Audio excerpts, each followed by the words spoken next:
dans un atelier de partage avec l'ensemble des maires du Sénégal, maires de Dakar, l'association des maires de l'intérieur du pays, pour partager sur le programme pré-hivernal pour éviter aux populations des problèmes d'inondation, mais également pour partager sur les programmes structurants de l'ONAS, 300 milliards de francs CFA qui sont en cours et d'autres projets prioritaires. Ça participe d'une démarche inclusive pour nous, de partager, d'aller ensemble avec l'ensemble des collectivités locales pour un même objectif, améliorer le cadre de vie des populations, certes, mais également arriver surtout pendant cet hivernage qui s'annonce à éviter des problèmes d'inondation qui impactent malheureusement négativement en général sur la vie des populations. Et ce que nous avons partagé ici, ce sont les actions que nous comptons mettre en œuvre pendant cet hivernage. Ce que nous avons partagé, c'est également les programmes prioritaires de l'État du Sénégal. C'est le projet de dépollution de la zone nord de Dakar qui concerne le déplacement de l'émissaire, la multiplication de la capacité de la STEP.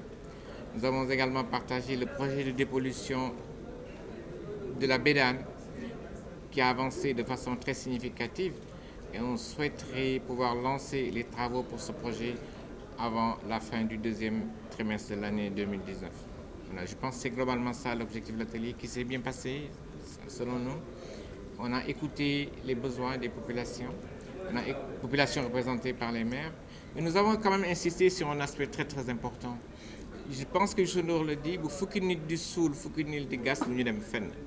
L'État a fait beaucoup d'efforts, je parle de 300 milliards de francs d'investissement.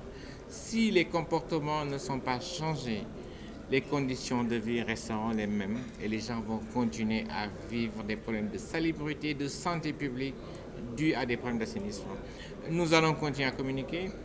Fort heureusement, les maires vont nous accompagner dans la communication, dans la sensibilisation, pour que nous comprenions qu'un bien public ne signifie pas un bien qui n'appartient à personne, mais bien au contraire, c'est un bien qui appartient à tout le monde et que nous devons prendre soin de ce bien et ça concerne essentiellement les ouvrages d'assainissement. Et parmi les préoccupations des maires, c'est la vétusté des réseaux.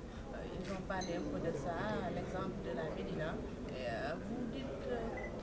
Bien sûr, les maires ont parlé de la vétusté des réseaux. Il y a la Médina, il y a Fass, il y a Colobane, il y a Gueule Tapée, il y a les SICAP. Les réseaux datent des années 70 en amiante ciment.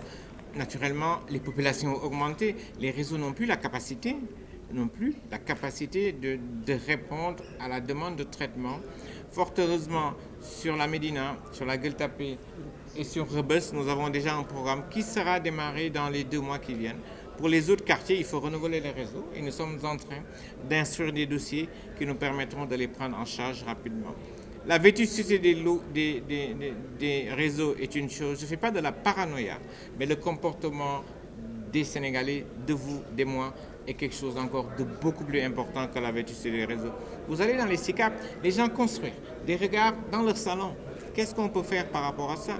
Je pense que c'est un travail d'éducation qui revient à tout le monde que nous devons faire, sur lequel nous travaillons de façon permanente pour arriver à régler les problèmes. Alors les problèmes sont en train d'être exposés par les représentants des maires, mais en réalité, quels sont en tout cas les résultats attendus au terme de ces 3 jours?